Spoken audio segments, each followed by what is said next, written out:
بسم اللہ الرحمن الرحیم۔ السلام علیکم۔ اردو سٹوری پوائنٹ میں خوش آمدید۔ ویورز، اردو سٹوری پوائنٹ میں آج آپ ایک اور سچی کہانی ملاحظہ فرمائیں گے، لیکن کہانی شروع کرنے سے پہلے آپ سے درخواست ہے کہ سبسکرائب کا بٹن دبا کر اردو سٹوری پوائنٹ کے ساتھ جڑ جائیے اور ہماری ویڈیو سب سے پہلے دیکھنے کے لیے بیل آئیکن کو ضرور کلک کیجیے۔ سعدیہ میری کلاس فیلو تھی جس نے وکالت کا پیشہ اختیار کیا ہوا تھا۔ ایک روز اس سے ملنے گئی تو اس نے آفس میں ایک پریشان حال لڑکی سے ملاقات کروائی۔ وہ مجھے بٹھا کر کسی کام سے چلی گئی۔ اس کے جانے کے بعد میں لڑکی کی جانب متوجہ ہو گئی۔ یہ ایک نوجوان لڑکی تھی اور اس کا نام نادیہ تھا۔ خوبصورت تھی، حالات کی ماری بہت خستہ حال تھی۔ اپنائیت سے بات کی تو اس نے خود پر گزری آپ بیتی سنائی۔ یہ آپ بیتی میں آپ کو اسی کی زبانی سنا رہی ہوں۔ میں ایک گوالے کی بیٹی ہوں اور وہ ایک موچی کا لڑکا تھا۔ اس کا باپ دن بھر جوتے گانٹتا، تب ان کے گھر کا چولہا روشن ہوتا۔ یہ ہمارے پڑوسی تھے، گھر آس پاس تھے مگر خوشحالی میں ہم بہتر تھے۔ جوانی دیوانی ہر حال میں دلوں کے رشتے استوار کر لیتی ہے، اور پھر آنکھوں ہی آنکھوں میں جو رشتے بنتے ہیں ان کی وجہ سے لمحے بھر میں دوریاں قربتوں میں بدل جاتی ہیں۔ ایک روز گھر سے نکل کر میں کھیتوں کی طرف جا رہی تھی کہ میری چپل ٹوٹ گئی۔ ادھر ادھر دیکھا، سامنے ہی نیم کے درخت تلے انوار موچی بیٹھا جوتے کاٹ رہا تھا۔ میں کسی طور پر اس کے پاس پہنچی۔ چچا میری چپل ٹوٹ گئی ہے، اسے جوڑ دو۔ لا بیٹا ادھر دے مجھے۔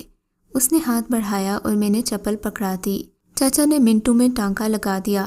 اس وقت اس کا بیٹا سرتاج آ گیا۔ بولا، ابا اماں نے بھیجا ہے، پیسے دے دو، سودا لانا ہے۔ انوار چچا نے جیب میں ہاتھ ڈال کر چند روپے نکال کر اسے پکڑا دیے۔ سرتاج نے نوٹ تھام کر میری جانب دیکھا تو مجھے اس کی جھیل جیسی گہری آنکھوں کی چمک نے لوٹ لیا۔ میں ہرگز دل پھینک نہیں تھی، مگر کچھ ایسی مقناطیسی کشش تھی اس کی آنکھوں میں۔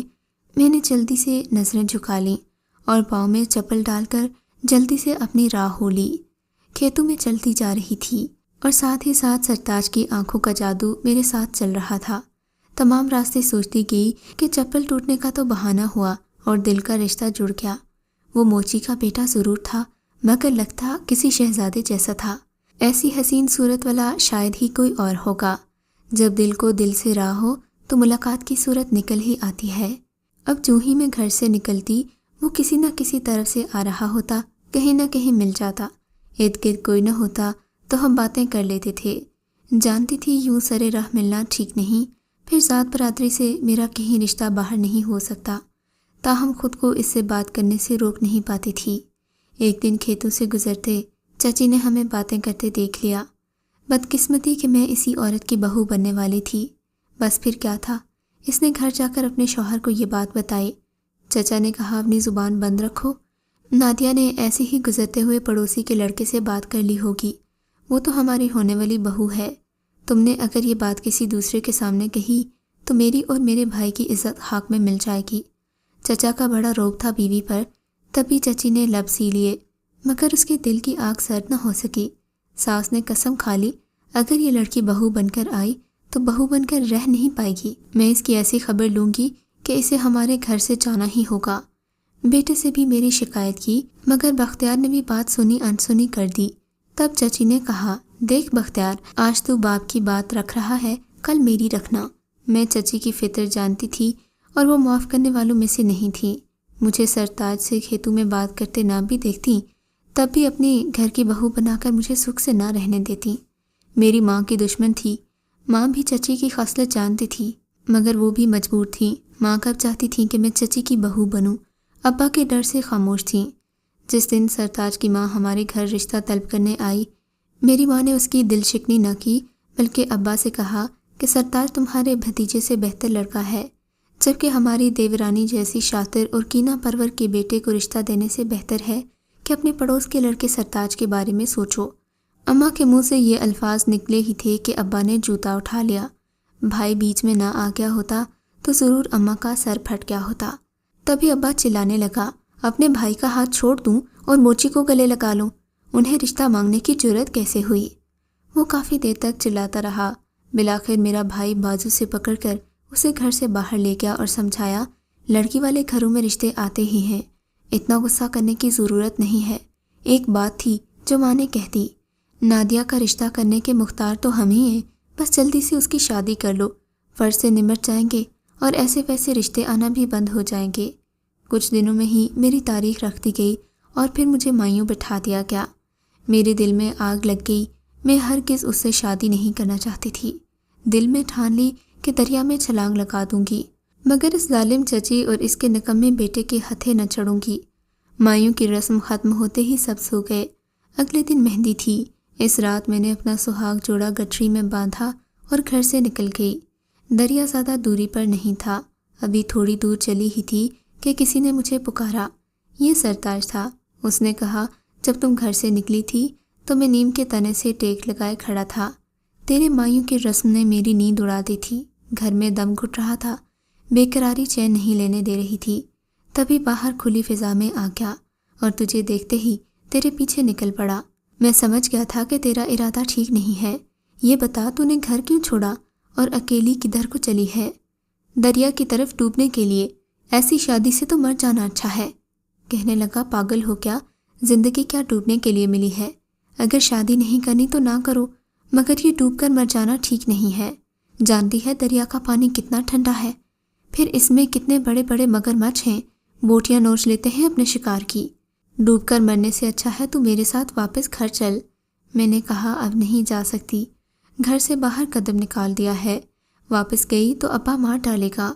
جانتا نہیں اس کی نیند کتنی کچی ہے۔ غرض ہم دونوں نے ساتھ ساتھ چلنا شروع کر دیا، دریا کے کنارے کنارے، یہاں تک کہ صبح ہو گئی اور ہم ایک نزدیکی گاؤں پہنچ گئے۔ اس گاؤں میں سرتاج کا دوست رہتا تھا جس کا نام داؤد تھا، مگر سب اسے دادا کہتے تھے۔ صبح تڑکے ہی ہم دونوں اس کے گھر پہنچ گئے۔ سرتاج نے دروازہ کھٹکھٹایا۔ اس نوجوان کا جو چھوٹے قد کا تھا آنکھیں ملتا ہوا باہر آ گیا۔ سرتاج اور مجھے حیرت سے دیکھنے لگا۔ اس نے مختصراً اسے بات بتائی۔ اس نے کہا، میں ملاح کو جگاتا ہوں، ابھی کشتی میں دریا پار کرنا ہوگا، وہاں جا کر سوچوں گا کہ کیا کرنا ہے۔ اس نے قریبی گھر سے ملاح کو جگایا جس نے آنن فانن کشتی تیار کی اور ہمیں دریا پار کروا دیا۔ داؤد نے اگلے گاؤں میں ہمیں اپنے خالہ زاد کے سپرد کیا اور خود اسی کشتی میں واپس لوٹ گیا۔ جس کے سپرد جس نے ہمیں کیا تھا اس کا نام منان تھا۔ منان نے ہمیں اپنے گھر میں مہمان ٹھہرا لیا کیونکہ وہ اکیلا رہتا تھا۔ یہ علاقہ ریتلا تھا، کبھی یہاں دریا بہتا ہوگا۔ جب دریا نے گزرگاہ تبدیل کی تو اکا دکا گھر بنے اور رفتہ رفتہ ریت کے اس صحرا نما میدان میں ایک بستی آباد ہو گئی۔ پہلا مرحلہ نکاح کا تھا تو منان نے انتظام کر دیا۔ بستی کے مولوی صاحب نے ہمارا نکاح پڑھوا دیا اور ہم دونوں اس کے گھر کے ایک کمرے میں رہنے لگے۔ اب دوسرا مرحلہ روزگار کا تھا۔ منان نے ایک بھینس سرتاج کو دے دی، کہا اس کے دودھ پر گزارا کرو، شہر میں دودھ کی بہت قیمت ہے، رقم ہاتھ کے ہاتھ گوالے دے جاتے ہیں اور شہر جا کر مہنگے داموں پہ دودھ فروخت کر دیتے ہیں۔ تم اپنے گزارے کے بعد کچھ بچت کرتے جاؤ تو ایک دن اس بھینس کا قرضہ اتر ہی جائے گا۔ برسوں پہلے منان کی بیوی بچے کو جنم دیتے وقت فوت ہو گئی تھی، تب سے اس نے شادی نہیں کی تھی۔ وہ تنہا ہی رہتا تھا، اپنی روٹی خود بناتا تھا یا پھر نان بھائی سے لے آتا تھا۔ میرے آ جانے سے اسے سہولت ہو گئی، گھر کا پکا ہوا کھانا ملنے لگا۔ وہ خوش تھا کہ مدت بعد اچھا کھانا ملنے لگا ہے۔ جب میں سرتاج کے کپڑے دھوتی تو اس کے بھی دھو دیا کرتی تھی۔ اسے اپنا محسن سمجھ کر اس کا خیال رکھنے لگی کیونکہ برے وقت میں اس نے ہمیں پناہ دی تھی۔ چند دن تو سکون سے گزرے، پھر میں نے محسوس کیا کہ اس کی توجہ میری طرف بڑھتی جا رہی ہے۔ فروٹ لا کر میرے آگے رکھ دیتا اور کبھی کچھ اور۔ سرتاج بھی اس پر اعتبار کرتا، وہ بھی اسے اپنا محسن سمجھتا تھا، مگر میں اس کی نظروں میں عجیب رنگ دیکھ رہی تھی۔ مجھے احساس ہونے لگا کہ منان کی نیت ٹھیک نہیں ہے۔ میں اس سے بات کرنے سے کترانے لگی اور رکھائی سے جواب دینے لگی۔ میں نے اس کے کمرے میں جانا اور جھاڑو لگانا بھی ترک کر دیا، حالانکہ سرتاج کہتا تھا کہ ایسا نہ کرو، وہ کیا سوچے گا، مگر میں نہ مانی۔ شوہر سے بھی کچھ نہیں کہتی تھی کہ کہیں بدگمان نہ ہو جائے، پھر ہم کہاں جائیں گے۔ میری بے رخی نے اس کے دل کو ٹھیس پہنچائی۔ اس نے سرتاج سے کہا، میری بھینس واپس کر دو یا پھر قیمت چکا دو۔ جانتی تھی کہ یہ میری بے رخی کا رد عمل ہے، مگر سرتاج نہیں جانتا تھا کہ یہ ایسا کیوں کہہ رہا ہے، لہٰذا وہ پریشان ہو گیا۔ اس پر میرے وارثوں کے تعاقب کا خوف بھی طاری رہتا تھا۔ منان اس کا آخری سہارا تھا، مگر اس کی سمجھ میں نہیں آ رہا تھا کہ اب وہ کیا کرے۔ اگلے دن بھینس بیمار ہو گئی اور سرتاج اسے لے کر جانوروں کے ہسپتال چلا گیا۔ شاید منان اسی طاق میں تھا، اس کے جاتے ہی وہ کھیتوں سے واپس گھر آ گیا۔ کہنے لگا، اچانک میری طبیعت خراب ہو گئی ہے، تبھی گھر آ گیا ہوں۔ اگر پیٹ میں درد کی دوا تمہارے پاس ہے تو دے دو۔ میں نے سونف کا عرق بوتل سے نکال کر اس کی جانب گلاس بڑھا دیا۔ اس نے گلاس پکڑنے کی بجائے میرا ہاتھ پکڑ لیا تو میں کانپ کر رہ گئی۔